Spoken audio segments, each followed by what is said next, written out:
welcome into yet another Big Man on Campus college football preview video. Today we're taking a look at another Week 2 matchup, Clemson and Texas A&M, the big one down at Clemson Memorial Stadium. This should be a dandy, as they say.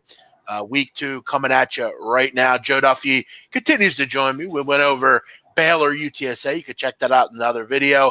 Let's get into Texas A&M and Clemson, a rematch of last year's game. If you remember, Texas A&M with a furious comeback late to fall just short against the boys from Clemson.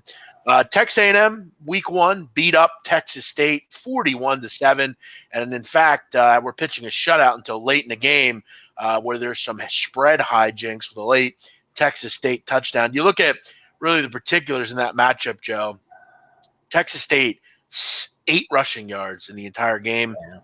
They were horrific running the ball. They just couldn't do it. And in fact, their quarterback, Tyler Vitt, I believe, was benched. And Gresh Jensen came in, actually had a pretty good game. Look, I've talked before when I did my preview on this game, I didn't understand why Jensen didn't start to begin with. Jensen had more familiarity with the offense they're running. He's a quarterback that did some good things at Montana. I didn't know why he wasn't in there to begin with. But either way, Texas A&M rolls 41-7. Clemson also had no trouble with Georgia Tech, a game that you and I talked about. Now we move on to this game. And, Joe, I want a one-word answer here. Yes or no. That's all I need, and then we'll get into the breakdown. I'll talk again, but I want to ask you quickly. When you saw this line at 17.5, did you think that was too high? Yes or no? No. Wow. Okay. Well, I had a feeling you were going to say that, and I'm happy you did. Okay. You look at this game, Clemson. Obviously, we know how good they are. We don't need to go into the particulars. This was a game last year, though, where defensively in the second half, they struggled. Kellen Mond was a guy that could move the football. But here's the problem. I don't know that Texas A&M is going to be able to lean on the run game. They've had guys in the past that can rush the football, Trevion Williams type of player, but I'm not sure they have that this year. If we've learned anything with Clemson, I mean, Trevor Lawrence doesn't exactly have to even play particularly well for them to just roll teams. Lawrence probably had his worst game that he's ever had with Clemson, and they still won by 40 points. Travis Etienne, I actually bet yesterday to win the Heisman Trophy. I got him at a pretty good price. I think he's going to have a major role in this offense. We see how many touches he gets. Just an unbelievable game the other night. A lot of yards per carry. People love that. Joe, I want to hear your breakdown. What do you think about this game? Clemson, 17.5-point favorites, total at 64.5. What do you got, Joe? Yeah, there's no question Texas A&M is a quality team, so I can see how maybe some people would have been a little bit surprised to see the line that high. But look, they are playing Clemson, who's one of the best, some people will say the best team in the country, and of course a perennial power. Fading large rank underdogs are 73 and 54, and that doesn't surprise me, even though it's a relatively small sample size. I usually like angles that have a couple hundred games in their sample size. The public, as we know, generally likes to bet favorites. The one exception is they do like betting ranked teams as underdogs. So not surprisingly, odds makers one step ahead of them. Ranked underdogs, big underdogs, are actually good go against. Teams off of dominant offensive efforts are 5, 42, 403, and 30. As I mentioned, college football is the #1 momentum sport out there. We have a couple other systems, a lot of them overlap, that are in the upper 50 percentile and have anywhere from like 600 to 950 games. Now, of course, as you said, Jeff, A&M took Clemson down to the wire last year. Remember, Kelly Bryant was the main quarterback in that game. Trevor Lawrence did throw, I think it was 9 passes. And speaking of Lawrence, the fact that he's off of a subpar effort, he's going to come back with a chip on his shoulder. I think there's as close as you're going to get to 100% certainty.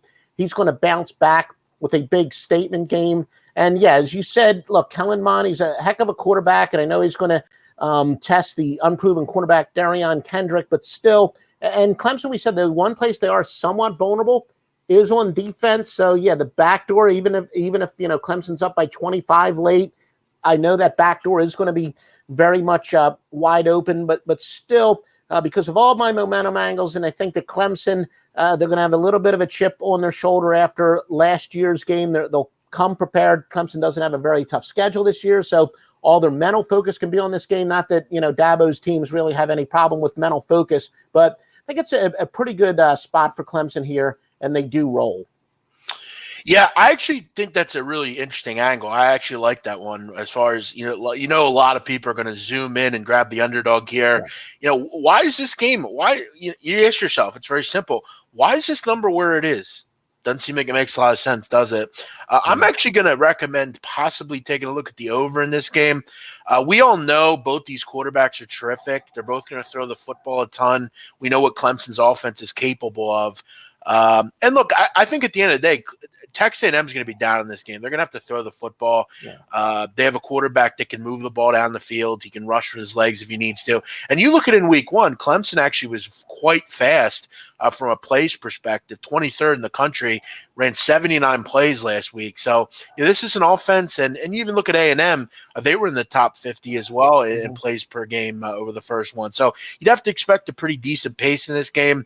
Obviously, I think Clemson's going to put up 30 plus. I'm willing to think that I think this is like a 41-27 type of game, something like that. Obviously not, something in that realm, 44-24, something like that.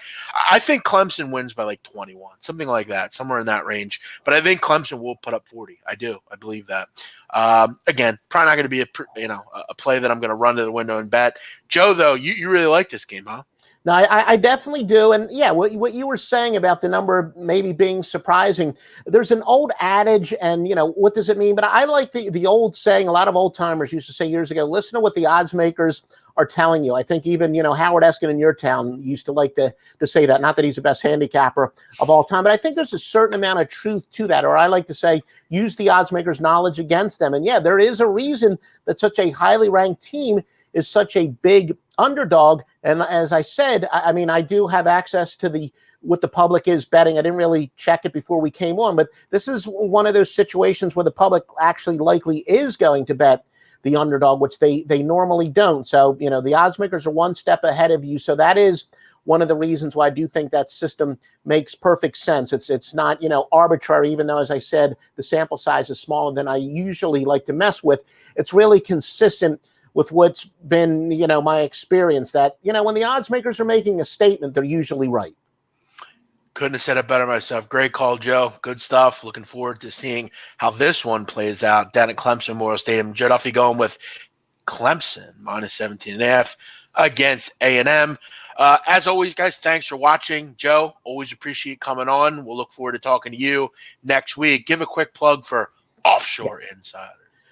I do have a ton of, my total systems have been great. I have a ton of college football totals up for this weekend. I already have some NFL up. So yeah, please visit me at offshoreinsiders.com. Been doing this. My picks have been public since 1988 on the score phones, and I'm going to be around hopefully for another 25, 30 years. So visit me at offshoreinsiders.com. And thank you as always, Jeff.